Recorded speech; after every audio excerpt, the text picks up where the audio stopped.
It's time for Access the Experts from the University of Nebraska at Omaha with your host, Brandon Axamit. Hello and welcome to another edition of Access the Experts on News Channel Nebraska, where every Tuesday and Thursday, University of Nebraska at Omaha faculty members answer today's questions facing our state. Now today we have the pleasure of hearing from Dr. Christopher Decker, who is an economics professor at UNO. So Christopher, today's question is, what types of businesses are most likely to survive and thrive in a post-COVID world? Well, thanks, Brendan. That's an excellent question. You know, those firms that are likely to survive this COVID economy generally have about 6 characteristics that you want to look for. One is what we call the deep pockets effect. Firms that have a lot of assets or cash reserves or operate at high profit margins generally can weather these recessions better than firms that don't have those cash reserves. It just means if you have to shut down temporarily, you're able to manage that better than others. And that's why larger firms tend to survive recessions better than some of those small businesses that tend to struggle. Another characteristic is if the company is selling what we characterize as necessary goods, goods that consumers really need, like groceries and household staples.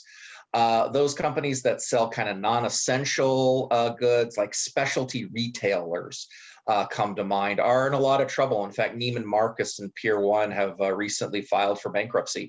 They're specialty retailers, and they're struggling to survive. Firms that have a strong, loyal customer base, like a strong brand name, tend to do better. Restaurants in Omaha that have been around for a while are likely to survive. And those newer ones that have only been around for 2 or 3 years, they're going to struggle. In fact, we've seen some closures already. Low-cost providers are another source of success. If a firm's able to keep its costs low and thereby lower price to help consumers out during recessions, that helps out a ton. This is why Walmart and Costco are doing very well. Firms that came into the crisis last year with relatively strong financial positions are likely going to survive and thrive in a post-COVID environment. Those firms that were already weak coming into COVID, I'm thinking about JCPenney's and Brooks Brothers and GNC, all of which have recently filed for bankruptcy.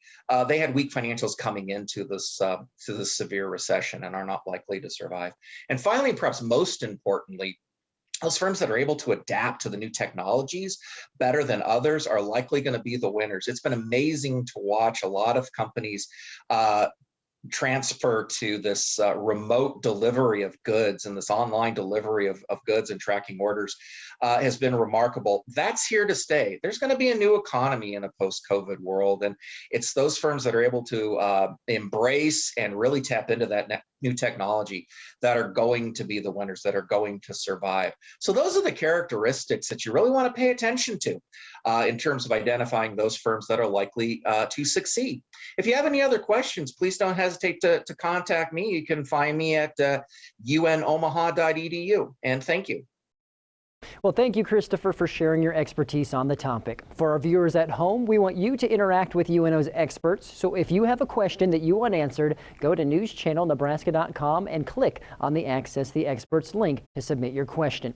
I'm Brandon Axamit. We'll see you next time on Access the Experts. Access the Experts, presented by the University of Nebraska at Omaha. If you have questions, submit them on our website. Then join us every Tuesday and Thursdays at 6:46 a.m. and p.m. while we answer your questions.